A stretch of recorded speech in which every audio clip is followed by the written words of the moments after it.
What would you do if the law refused to protect you, if the men who burned your home, murdered your family, and terrorized your community wore badges by day and hoods by night?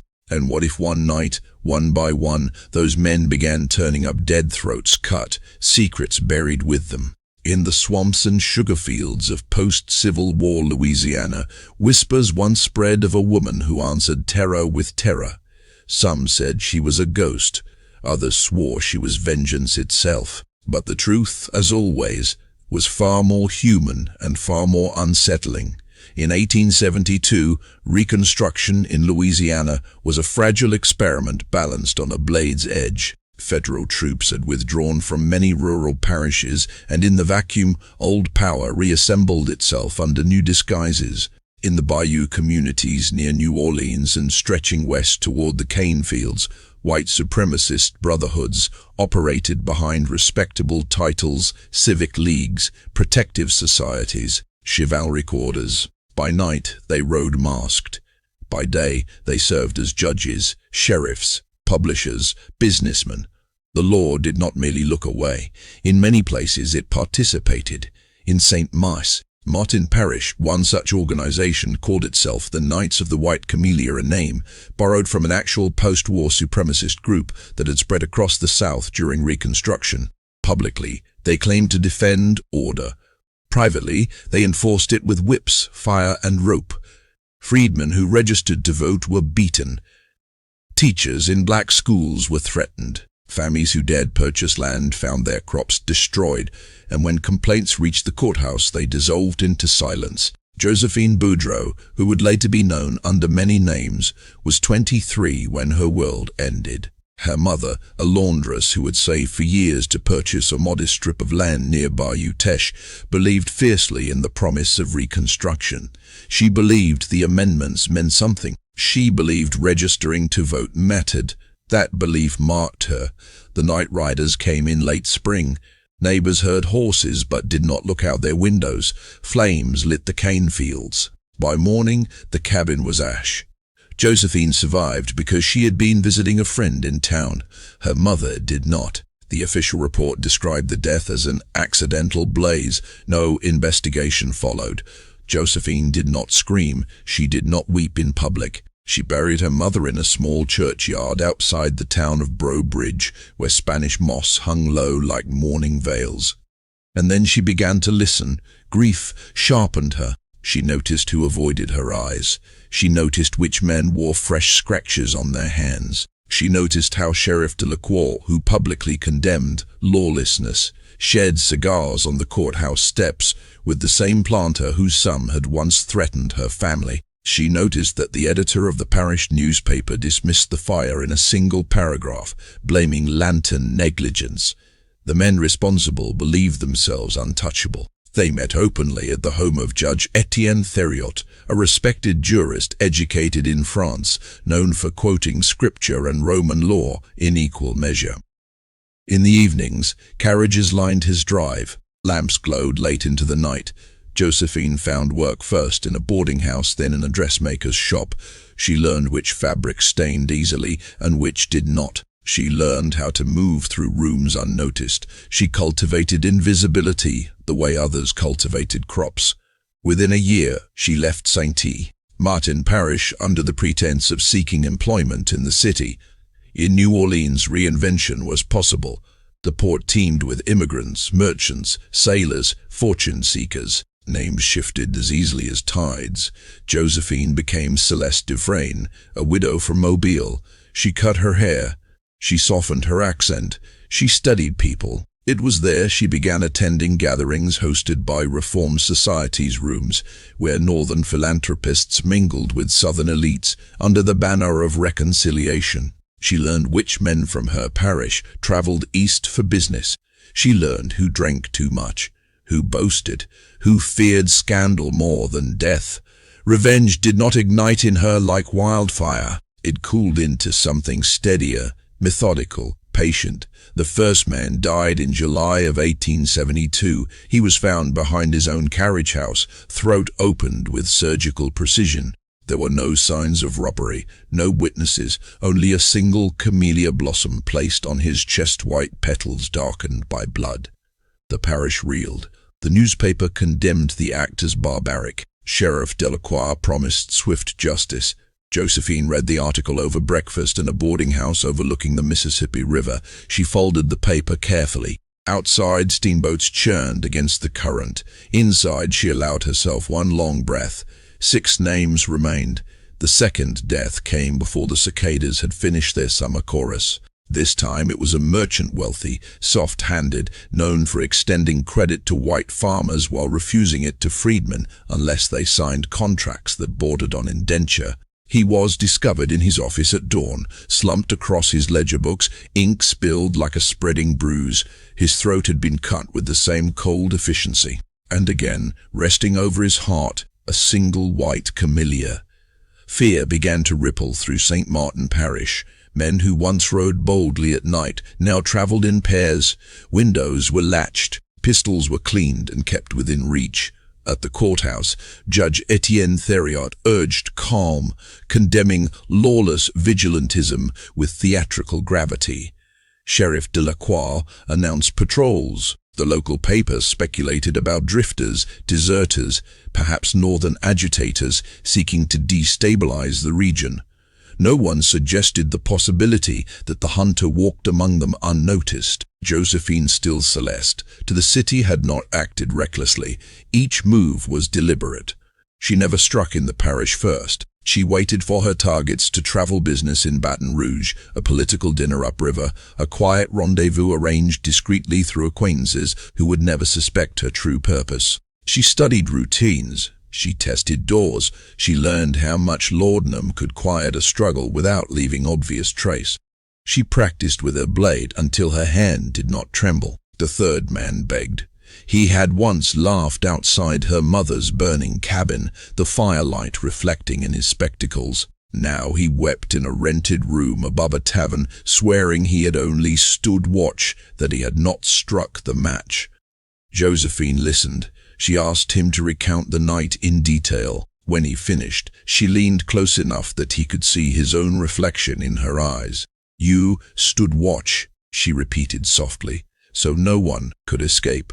His body was found before sunrise. The camellia was there.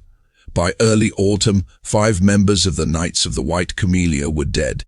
The organization, once so certain of its impunity, began to fracture. Meetings at Judge Thériault's estate grew tense. Accusations surfaced. Was someone talking? Had a servant betrayed them? Was there a spy among their ranks?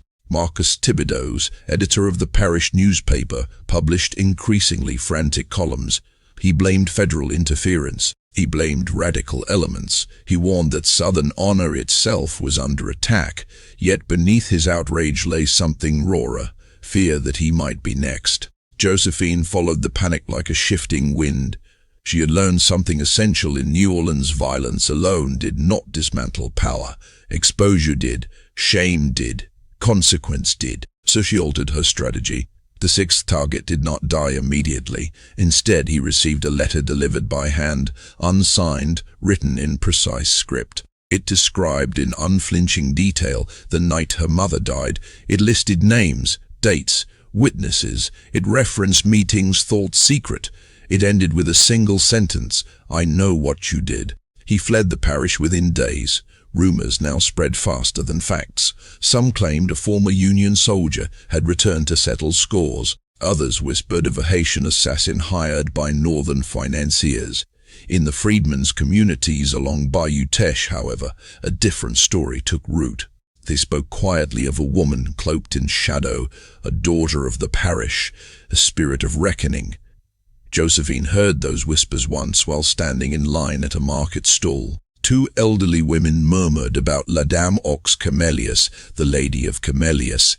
Josephine kept her gaze lowered, but something inside her shifted. She had never intended to become legend. She had intended only balance. Then came the 7th, death the most dangerous of all. Sheriff Delacroix was not careless. He drank sparingly. He trusted few, but he trusted power. And power had made him predictable. He met privately each Thursday with Judge Theriot to review parish matters. They believed their conversations secure behind heavy oak doors. Josephine had anticipated this. On a humid evening, thick with the scent of magnolia, she entered the judge's estate, not as an intruder, but as an invited guest. Celeste Dufresne, the cultured widow with northern contacts and a talent for polite conversation, had been welcomed weeks earlier into their social circle. She poured wine. She listened. She laughed at the appropriate moments. When Sheriff Delacroix retired to the study, slightly unsteady from drink he rarely allowed himself, she followed. He recognized her too late. There was a struggle this time, a shattered glass, a chair overturned. But she was faster, more practiced. When it was done, she laid the camellia upon his chest with hands that no longer shook. Footsteps sounded in the hallway. Judge Theriot stood in the doorway, pale as parchment, staring at the body of his closest ally and at the woman he had dined with, debated philosophy with, praised for her refinement. For the first time since her mother's death, Josephine spoke her real name aloud. "My name is Josephine Boudreau," she said quietly, "and this ends now." Judge Etienne Theriot did not scream. He did not call for guards. For a long suspended moment, he simply stared at the sheriff's body, at the blood darkening the polished floorboards, at the woman who had just stepped out of the polite fiction he had so comfortably accepted. "You're dead," he whispered hoarsely. "Your family, your house burned. There were no survivors." "There was one," Josephine replied. The lamplight flickered between them. Outside, the estate remained still, unaware that its foundation had just cracked. Theriot's mind worked quickly. She could see it in his eyes. He was calculating distance to the bell pull, to the pistol in his desk drawer, to the hallway where servants might pass. He was a man who believed in structures, courts, statutes, hierarchies. He had spent years shaping reality through language. Now language deserted him. "You've made your point," he managed. "This madness, this slaughter, what do you want? Money?" Passage out of the state? Josephine almost smiled. It struck her how small his imagination was. He could conceive of bribery, of exile, of discreet arrangements, but not of accountability. "I want the truth written," she said, "in your hand, signed, witnessed." His jaw tightened. "You expect me to confess to crimes based on the word of a hysterical girl?" She stepped aside just enough for him to see the sheriff's lifeless face more clearly. "Based on the word of a witness who survived, based on meetings held in this house, based on names and dates and oaths sworn beneath camellia banners." She paused. "Based on the fact that 6 of your knights are already dead." Silence expanded between them like a rising tide. Theriot understood then what the others had not in time. This was not a frenzy. It was not random vengeance. It was design, patience, strategy. The deaths had been targeted, measured, and she stood before him not as a phantom but as a living indictment. "You think killing us restores order?" he asked bitterly. "No," she answered. "It restores memory." He looked away first. It took hours. Josephine did not rush him. She locked the study door and drew the curtains tight. She placed paper before him, ink, a fresh quill. At first he refused outright, pacing, muttering about legal consequences, about ruin. She reminded him quietly that ruin had already arrived. One by one she recited the crimes, the night rides, the whippings, the arson staged as accidents, the intimidation of voters, the names of freedmen beaten in fields and warned never to testify, the burning of her mother's cabin. Theriot tried to soften the language. She corrected him. He attempted to omit names. She insisted. When at last he began writing in earnest, his script trembled. He documented the existence of the Knights of the White Camellia in St. Anne's, Martin Parish, their stated purpose of preserving order and their true function as an engine of terror. He named Sheriff Delacroix. He named the merchant. He named the men already dead. And finally, after a long pause, he wrote the name Josephine Boudreau.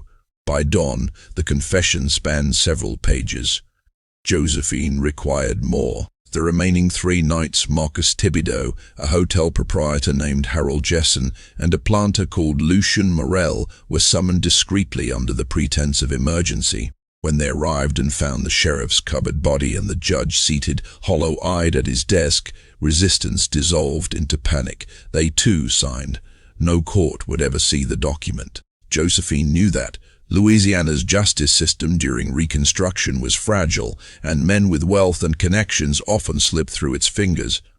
But a confession existed now, ink on paper, truth given form. When the final signature dried, Josephine gathered the pages. "You will resign," she told Theriot. "You will leave this parish, all of you. If the violence resumes, if a single freed family burns again, I will return." They believed her. At sunrise, she walked out of the estate past guards who did not meet her eyes. Word spread quickly that something irreversible had occurred. The Knights did not meet again that week, nor the week after. Within months, the organization in St. Martin Parish unraveled. Without its sheriff, without its public champion in the courthouse, without the illusion of invulnerability, it fractured into distrust and silence.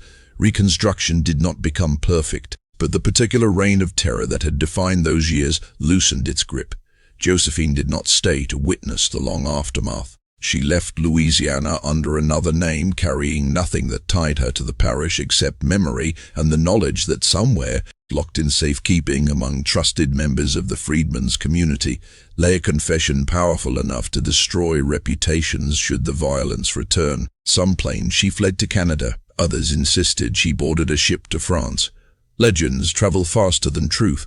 In reality, her path led north. The journey north was quieter than anyone would have imagined for a woman already becoming myth. Josephine traveled by rail and riverboat under yet another name, dressed in muted colors, her hair pinned plainly beneath a modest hat. No one looking at her would have seen the architect of a fallen brotherhood.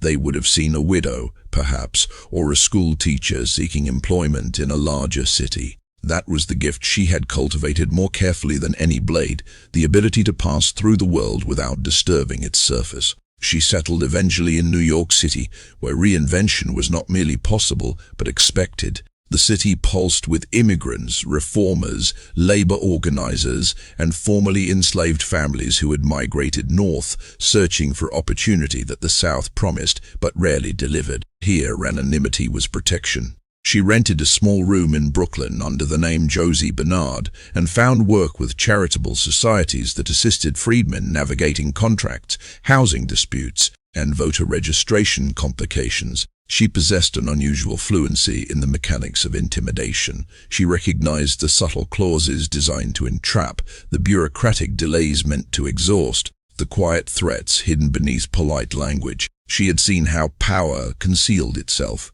Now she dismantled it in smaller, quieter ways. No one in those offices knew the full story. They knew only that she worked tirelessly, that she listened with uncommon patience, and that when confronted by hostile officials or dismissive landlords, her voice became very calm and very precise. Years passed. Back in Louisiana, consequences unfolded slowly but undeniably. Judge Theriot resigned within months of the sheriff's death. Officially, he cited health concerns. Unofficially, whispers followed him west to Texas, where he lived in increasing isolation. Those who met him in his final years described a man haunted not by public scandal, there was none, but by something internal and corrosive. Marcus Thibodeau continued publishing his newspaper, though his editorials lost their former confidence. He wrote angrily about northern overreach, about cultural decay, about imagined conspiracies, but the certainty that once animated his rhetoric was gone. Readers sensed it. Circulation declined. Harold Jessen sold his hotel and relocated to Mississippi. Lucien Morel withdrew from parish politics entirely. The Knights of the White Camellia in St. Martin Parish did not formally disband, they simply stopped meeting. Without leadership, without assurance of impunity, without the comforting belief that violence carried no cost, the structure collapsed inward. Reconstruction across Louisiana remained uneven and contested. Federal protections waxed and waned. New forms of disenfranchisement emerged in later decades. But in that particular parish, in that particular season, the night rides ceased. And in the freed communities along Bayou Teche, a story took root.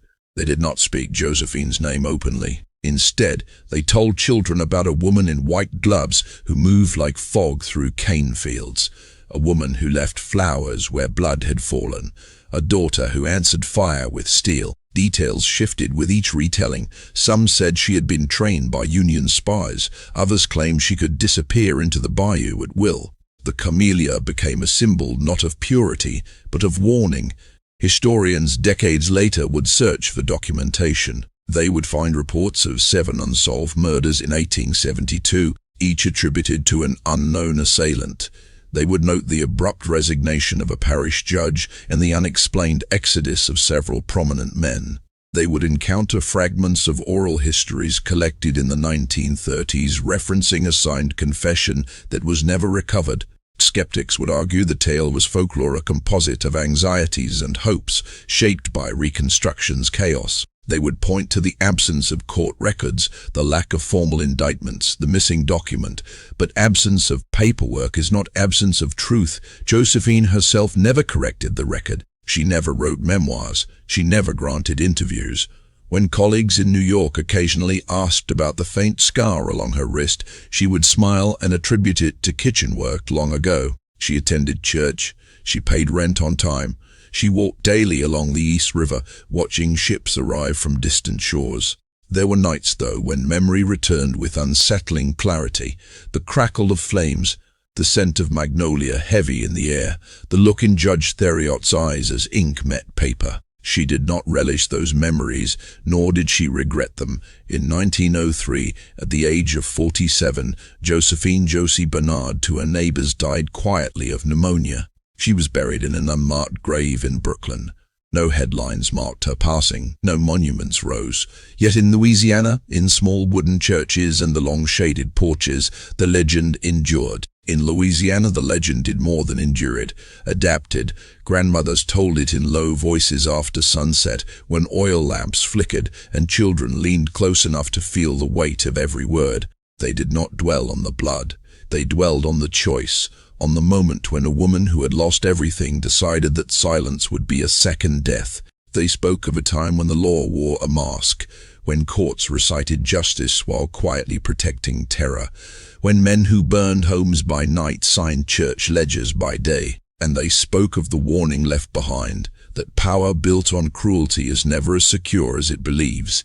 With each retelling, Josephine became less a person and more a principle. Some versions claim she spared one of the nights because his daughter begged for mercy. Others insisted she buried the confession beneath a church floorboard, where it would surface only if violence returned. A few swore the camellia she left behind was not white at all, but stained red before it touched the body, a symbol that innocence had long since been corrupted. Historians in the early 20th century dismissed such accounts as Reconstruction folklore stories born from instability, exaggerations shaped by memory's imperfect hand. They pointed out that organizations like the Knights of the White Camellia had operated openly in parts of the South, often shielded by sympathetic officials. They noted that extrajudicial killings were not uncommon in that violent era. In their view, the tale of a lone avenger seemed too symmetrical, too poetic. But oral history has always served communities excluded from official archives. When written records erase, memory compensates. What remains undeniable is this. In 1872, 7 men connected to supremacist violence in St. Martin Parish died under mysterious circumstances. A parish judge resigned abruptly. A sheriff's career ended in blood. A local political machine fractured, and for a time brief but significant, the organized terror that had defined those years lost its momentum. Could one woman have engineered all of it? Reconstruction. Louisiana was a landscape of contradictions. Federal amendments promised equality while local systems undermined it. Freedmen built schools while night riders burned them. Courage and cruelty coexisted, often on the same street.